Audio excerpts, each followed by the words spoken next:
এই হচ্ছে সেই জেনেভা এয়ারপোর্ট, যে এয়ারপোর্টে অন্তর্বর্তীকালীন সরকারের আইন উপদেষ্টা ডক্টর আসিফ নজরুলকে বাকশালী গুন্ডারা হেনস্থা করার চেষ্টা করেছিল।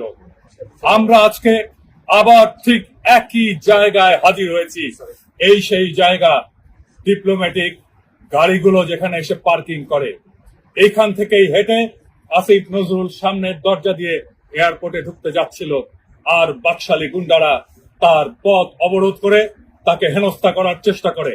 আপনারা সবাই জানেন, ব্যক্তিগতভাবে আমি আসিফ নজরুলকে খুব একটা পছন্দ করি না, কিন্তু আসিফ নজরুলকে হেনস্থা করাটা একজন ব্যক্তি আসিফ নজরুলকে হেনস্থা করা না, এইটা বিপ্লবের সরকারকে হেনস্থা করা।